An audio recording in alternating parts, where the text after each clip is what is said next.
Қайырлы күн, құрметті студенттер. Бүгінгі біздің сабағымыздың тақырыбы кривошипті шатунды механизм.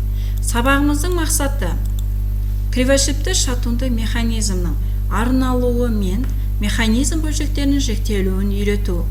Кривошипті шатунды механизмнің қозғалатын бөлшектері мен қозғалмайтын бөлшектерін ажырата білу. Критериялары. Кривошипті шатунды механизмнің арналуы мен механизм бөлшектерінің жіктелуін біледі.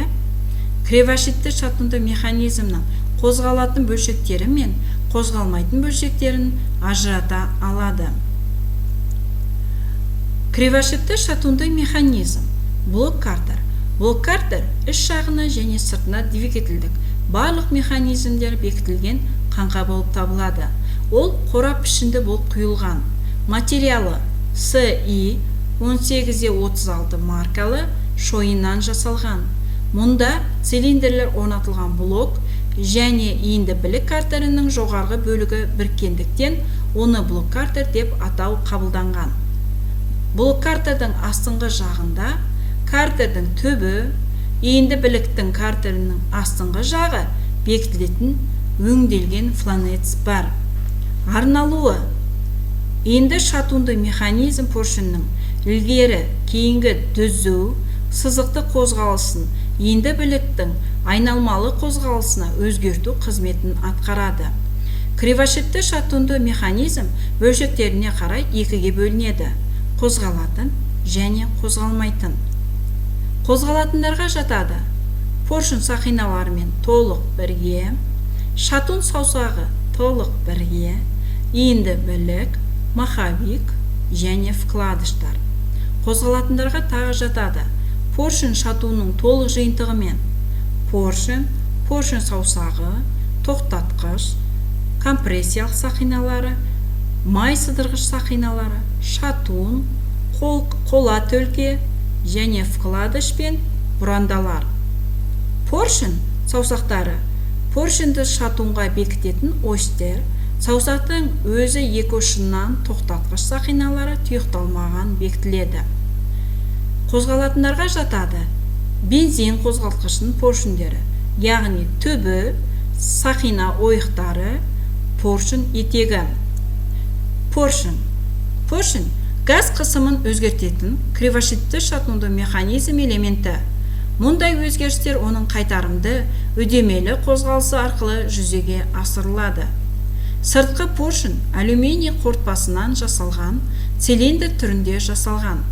Поршындың негізгі бөлшектері түбі, етегі және басы. Әрбір бөлшек өз функциясын орындайды. Түбінде жану камерасы бар. Қозғалатындарға жатады: шатун, жоғарғы бөлінбейтін бас, шатун денесі, қимасында ду тавр бар, төменгі бөлінбейтін бас. Шатун поршынды күштің тізегі берілуіне арналған қисық шатунды механизмнің басты элементі.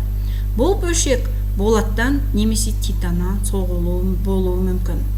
Шатун конструкциялық бойынша екі таврлы қимасы да бар өзектен, сондай-ақ бастиктерден жоғарғы және төменгі тұрады.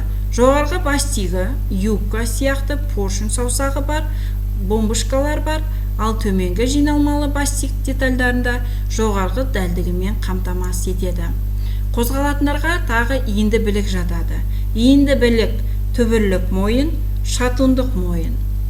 Иінді білік бұл шатуннан күш алып, одан әрі сол күшті айналдыру моментіне өзгертетін элемент. Көбінесе ол шойын немесе болаттан жасалады. Ол түбір және шатун мойындардан тұрады. Мойын арнайы щеткалармен жалғанады. Оларды негізгі жұмыс процесі тікелей сырғанау подшипниктерінде жүреді.